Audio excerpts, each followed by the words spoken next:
आज ये वीडियो हम जैनों के लिए नहीं बल्कि हिंदू भाइयों के लिए बना रहे हैं जो शायद सो रहे हैं। उन्हीं की नाक के नीचे, उन्हीं के बीच, उन्हीं के खिलाफ एक संगठन काम कर रहा है और उन्हें शायद इस बात की जानकारी तक नहीं है। जी हाँ, इसीलिए प्लीज इस वीडियो को अंत तक जरूर देखिएगा और हिंदू भाइयों के साथ इस वीडियो को जरूर शेयर कीजिएगा। अनूप मंडल मूल रूप से राजस्थान का एक इलॉजिकल और बेसलेस मंडल जो अब पूरे देश में फैल रहा है। जब अनूप मंडल के खिलाफ हम सब ने एक होकर आवाज उठाई तब तक तो हमें लग रहा था कि ये लोग नादान लोग हैं, ब्रेन वॉश किए हुए लोग हैं और ये लोग गांव-गांव में घूमकर मासूम महिलाओं को और बच्चों को, खासकर ऐसे लोगों को जो पढ़े लिखे नहीं होते हैं, उनको ब्रेन वॉश करके बनियों और महाजनों के खिलाफ भड़का रहे हैं और मन में जहर भर रहे हैं। लेकिन जब इनकी पुस्तक के बारे में कुछ बातें पता चली तो हम सब हैरान रह गए। हम तो ये सोच रहे थे कि ये लोग जैनों के खिलाफ हैं, लेकिन सच्चाई ये है कि ये लोग हिंदू विरोधी भी है। आज इस बात का सबूत भी देंगे और सभी हिंदू संगठनों से रिक्वेस्ट भी करेंगे कि सच्चाई जानने के बाद उचित कार्रवाई जरूर कीजिएगा। अनूप मंडल की एक पुस्तक है जो कि बैंड है, फिर भी इनके हर एक कार्यक्रम में ये पुस्तक ये लोगों को बांटते हैं। इतना ही नहीं, वीएचपी आदि ऐसे अनेक हिंदू संगठनों के प्रमुख नेताओं को, व्यक्तियों को अतिथि के तौर पर बुलाते भी है। अब हो सकता है कि आने वाले अतिथियों को ये जानकारी नहीं होगी कि आखिर अनूप मंडल की इस बैंड पुस्तक में ऐसा क्या लिखा है और अनजाने में वे इसे प्रमोट करके चले जाते हैं। आज अनूप मंडल की बैंड पुस्तक के 5 ऐसे पॉइंट्स देखेंगे जिसे देखने के बाद कोई भी हिंदू संगठन इन पर एक्शन लेने के लिए, इनको बहिष्कार करने के लिए मजबूर हो जाएगा। नंबर 1, वेदों पर अनूप मंडल क्या कहता है। वेद यानी प्राचीन भारत के पवित्र साहित्य जो हिंदुओं के प्राचीनतम और आधारभूत धर्म ग्रंथ भी है। वेद यानी हिंदुओं के पवित्र ग्रंथ। अनूप मंडल की बैंड जगत हितकारिणी पुस्तक में वेदों को राक्षसी वेद बताया है। जी हाँ, यकीन नहीं होता तो आप इस बैंड पुस्तक के 28 पेज को चेक कर सकते हैं। जो मंडल, जो ग्रुप वेदों को राक्षसी बताते हैं, उनके साथ यदि कोई सच्चा हिंदू मंच साझा करेगा तो इसका मतलब क्या समझा जाए। क्या मंच साझा करने वाले हिंदू भी वेदों के बारे में यही सोचते हैं। नंबर 2, अंग्रेजों के बारे में अनूप मंडल का क्या कहना है। अनूप मंडल की पुस्तक में यह बताया गया है कि अंग्रेजों ने भारत को नहीं लूटा है बल्कि बनियों ने, महाजनों ने यानी भारतीयों ने ही भारत को लूटा है और अंग्रेजों को बदनाम किया है। यह बात इस बैंड पुस्तक के 25 पेज पर बताई गई है। जी हाँ, ये देखिए, दुनिया की आंखों देखते धन को ले जाते हैं और दुनिया की बुद्धि भ्रष्ट करके ऐसा सुझाते हैं कि अंग्रेज ले जाते हैं और लिए जाते हैं यह बनिए। मतलब अंग्रेजों ने भारत को नहीं लूटा है बल्कि बनियों ने लूटा है और अंग्रेजों को बदनाम किया है। इस तरह की मानसिकता ये लोग इस पुस्तक के द्वारा मासूम लोगों के दिमाग में डाल रहे हैं। आपको फिर से बता दें, ये पुस्तक बैंड है। अंग्रेजों ने 200 साल तक हमें लूटा। अंग्रेजों के खिलाफ न जाने कितने ही महापुरुषों ने बलिदान दिए, कितनी ही महान आत्माओं ने अपनी जान भारत को आज़ादी दिलाने के लिए न्यौछावर कर दी और ये कहते हैं अंग्रेजों ने भारत को नहीं लूटा। क्या किसी भी देशभक्त संगठन को इनका साथ देना चाहिए? हाँ या ना, कमेंट में जरूर बताइएगा। नंबर 3, ब्राह्मणों को लेकर अनूप मंडल का क्या कहना है। ब्राह्मणों को लेकर अनूप मंडल की इस पुस्तक में लिखा गया है कि जो राक्षसी वेद के टिप्पणे हैं यानी पन्ने हैं, वो ब्राह्मण लोग बांचते हैं यानी पढ़ते हैं।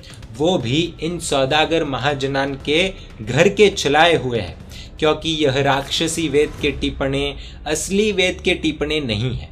पेज नंबर 36 पर ये बातें बताई गई है। मतलब ब्राह्मण भी बनियों द्वारा बिके हुए हैं। हिंदू भाइयों, ये हमारे शब्द नहीं है, ये अनूप मंडल के शब्द हैं जो आपके बीच में, आपके साथ रहकर ये सोच को मासूम लोगों के दिमाग में डालते जा रहे हैं। क्या ये अंदर ही अंदर लड़ाई को प्रोत्साहन देने वाली बातें नहीं है? जरा सोचिएगा। नंबर 4, किस व्यक्ति को किससे लड़ना चाहिए, इस विषय पर इस बैंड पुस्तक में क्या लिखा है देखिए। देखो भाई, हिंदू, मुसलमान, अंग्रेज और सातों आठों विलायतों के बादशाह सब एक दिल होकर लोभ को छोड़ दो और इन महाजन के जाल की पहचान करो और एक दिल होकर इनके राक्षसी पाप को छोड़ाओ, जब तुम्हारे बाल बच्चे बचेंगे। पेज नंबर 11, पहली बात तो ये कि हिंदू मुसलमान और महाजनों को मिलकर अंग्रेजों के खिलाफ लड़ने के बजाय हिंदू मुसलमान और अंग्रेजों को एक होकर महाजनों के खिलाफ लड़ना चाहिए, ऐसा इस पुस्तक में लिखा है। जिसका मतलब अंग्रेजों के साथ भारतीयों को मिलकर भारत के खिलाफ ही लड़ना चाहिए। डिवाइड एंड रूल पॉलिसी से थोड़ा बहुत मिलता जुलता है। जब इंटरनेट पर सर्च किया तो पता चला कि लगभग 1920s में बनियों का महाजनों का आज़ादी के आंदोलन में योगदान बढ़ता जा रहा था। किसी भी क्षेत्र में धन की आवश्यकता अनिवार्य होती है। आज़ादी की लड़ाई में भी धन की आवश्यकता पड़ी होगी।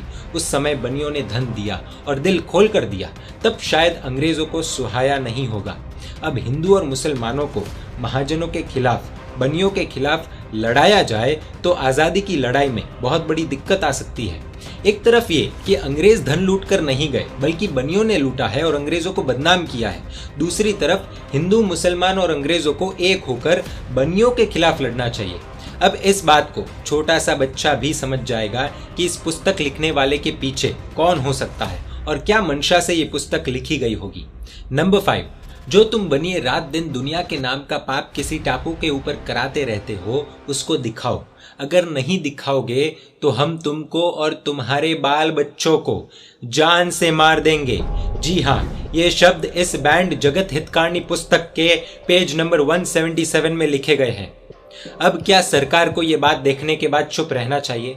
क्या कानून को ये देखने के बाद कोई एक्शन नहीं लेना चाहिए? पहली बात तो ये कि हर जैन बनिया नहीं होता और हर बनिया जैन नहीं होता।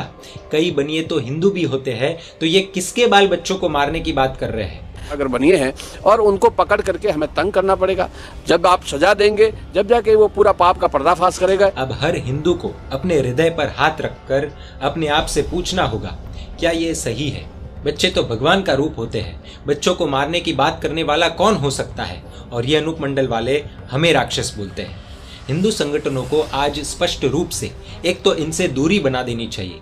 दूसरी बात ये कि जिन्होंने भी, यानी जिस भी संगठन ने इनके साथ मंच साझा किया था, उन्हें भी ये बात जानने के बाद इनके खिलाफ सीधा स्ट्रिक्ट एक्शन लेना चाहिए।